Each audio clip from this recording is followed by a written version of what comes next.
Most people, when they decide to have children, they don't think about how many people would exist on this earth as a direct and indirect consequence of themselves. Because most people only think as far as 5 generations to the max.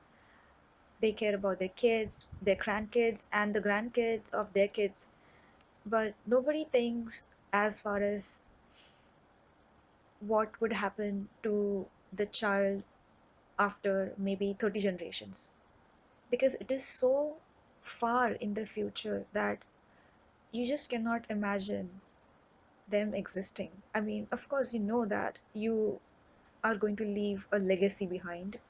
Legacy in air quotes. Most people have um, kids because they want to leave a legacy behind, whatever the hell that means. So people are aware that there would be more humans on this earth as a consequence of you giving birth, but they don't necessarily emotionally connect with those people or try to think about what kind of life they would be spending, because the parents don't have to take care of those people in any shape or form. People don't think that far in life because they don't have to. They are just so preoccupied with the life that they have right now, with the everyday things that they're dealing with right now, that why would they take out time and get worried about some person that would be existing 1000 years later as a consequence of me. The whole concept itself is just so bizarre that we don't even think about it. Our brain can't fathom it, so we don't think about it. But don't we think that we should think about it? I mean, you are the one responsible for the existence of that child. Although you didn't exactly give birth to them directly, but somewhere you are indirectly responsible for that child to exist. I mean, if you decide to not have kids, then the person 1000 years later, your descendant, won't be alive. So, somewhere indirectly, you do play a small role of, into what they go through in life. And I do say that it's a small role because you directly do not affect them.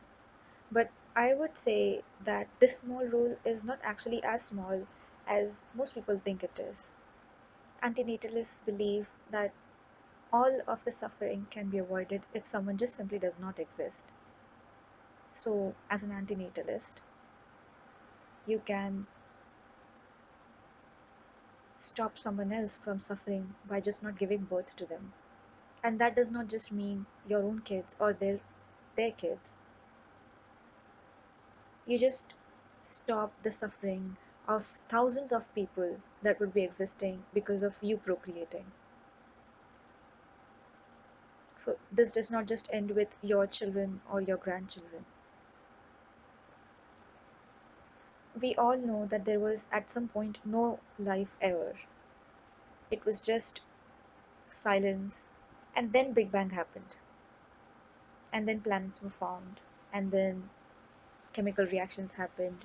Then there was gas and water.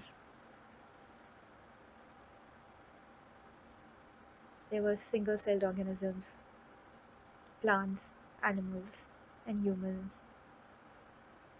But at one point, there were many species that don't exist right now. The most famous example being the dinosaurs. But they were wiped off the earth. And not just dinosaurs. At one point, many other species survived, which don't survive anymore. The whole population has been wiped off the face of the earth. There is this thing called mass extinction. There have been 5 mass extinctions till now. The last mass extinction happened 65.5 million years ago, which resulted in the death of the dinosaurs. Just like us, they were everywhere on this earth. They were ruling the earth, I guess. They were just living their life. And then one fine day, they're just not there anymore. And their death was not pleasant. Whatever the theory it is, we know that they all were just wiped off. And if the asteroid theory is to be believed, then it was not a pleasant death. I don't think you would want your loved ones to die in such a way. feeling anxious, stressed, crying, scared, burning to death, or even if you survive, then the prolonged period of nothingness, just unable to breathe, and then the long period of cold that ensued after that. And some say that we are in the sixth mass extinction right now. And that's not very hard to believe because five have already happened before. So we can think that at some point, millions of years later in the future, if we survive that long, then for millions of years, all the people that you put on this planet as a result of you procreating right now, at some point, they might also meet their end in such a way. But again, who thinks about millions of years ago? I'm just focused on my life right now. I just want to survive like 30 more years or 40 more years and provide for my family. So we take the conditions of the people of the future for granted. We don't have time to think about it. Our brain cannot fathom it. Well, let's consider maybe a mass extinction does not happen. What about the sun? We know that the sun is going to die at some point in the future, like every other star does. The sun does not have unlimited energy, it is just burning its fuel. The sun is about a 4.6 billion years old, and it is said that it will stay for another 10 billion years. So um, let's imagine that humans live for another 10 billion years because we are strong. Why shouldn't we? What about after those 10 billion years? After the sun just loses all its power, it might explode, engulf all of the planets, or it might just go off like a light bulb, and then there's no light. Plants can't make food. We don't have food. We are starving. But it's 10 billion years later, right? It has nothing to do with us. It has nothing to do with my kids or my grandkids. Yeah, maybe after 10 billion years, there'll be like so many thousands of people. I cannot understand. I don't know how many people would be there after 10 billion years as a direct result of me. But I would like to imagine if I have one child and my child has one child and then their child has one child. I wonder how many people would be there on this planet after 10 billion years. And I wonder what it would be like for the sun to just not be the sun anymore. But I'm sure if I talk about this to someone, they would just say that, oh, you're overthinking, or you're just driving yourself to a corner, or nobody thinks that, or you don't have to think so far in the future. But that is just calling me out. That does not negate the points that I'm making. That humans will at some point meet this end, and those won't be us, but it would be someone. But we don't have to think about them. Although for me, suffering is even in the small little things that everyone goes through every day. Someone said you something, or you had an argument about something, or maybe you fell on the street, or you wanted something so bad and it did not happen. You failed a test, you did not get that job, your pet is diseased. There's suffering in those little things. But right now, I don't want to talk about that. I want to talk about the big suffering, something that you will not have to go through, or even your nearest generations will not have to go through. What about millions and billions of years later? What about the humans that would be existing because you exist and you decided to procreate? Andromeda, our nearest galaxy. We are on a way to a collision with that galaxy. And I looked it up, and it is said that it will be happening 5 billion years from now. Right now, it is just a speck in the night sky, but about 5 billion years from now, it will be tangled up with us. So, 5 billion years later, the humans, if they exist on this earth, would have to go through this. It's so bizarre that my brain can't even think what would happen. I can just make up Hollywood movie scenes on in my head. There'll be chaos and people will be running here and there and then people will be crying and just, but that is true. It's not just some fiction thing, it is something that is going to happen in the future. But so far in the future that the time is just absurd in this point.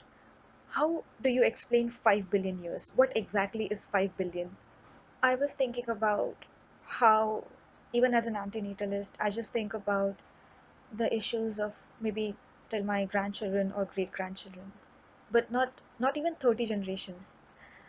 And I can't even fathom about 5 billion years, 10 billion years. But these are very real numbers. I don't have to understand it, but it is still very real. Earth is 4.5 billion years old. Can you imagine how long that is? I can't. My human brain cannot imagine 4.5 billion years. Every day, 24 hours, till 4.5 billion years. But it's still very real. Time has existed for those 4.5 billion years. It will exist for the next 10 billion years. I won't be there to count it. I won't be there to fathom it. My kids, my grandkids won't be there to understand it. But at some point, humanity would be experiencing what happens at the end of those 5 billion years or 10 billion years. And although it sounds a bit absurd, if they go through any kind of suffering, you would have some role to play in it. Not because you mean them anything bad. It's not your fault directly. You didn't mean them any harm. They just went through harm. And that's what life is. I just wanted to make a point that just because you won't be alive to see the consequences of your actions does not mean that your actions won't have any consequences, even unknowingly, or even if you don't mean it. I think it would be kind to not place humans at that point in the future in which their lives would be taken from them in such a horrible way, something that is sure to happen. So, why am I an antinatalist? Because I wouldn't want my descendant who would be alive 4 billion years later to die in a horrible way. And I know it just won't be one person, it would be many, many people. It's just, I'm just not even talking about the little suffering. In this video, I want to talk about the bigger, inevitable suffering of just loss of humanity as a whole, maybe through mass extinction or some asteroid collision or just the environment going so bad that it's inhabitable, or the earth dying or the sun dying or some kind of galaxy collision happening. These sound absurd only because they are supposed to happen very far in the future. But maybe after like a billion years, 5, 6 billion years, it won't sound as absurd as it is sounding right now.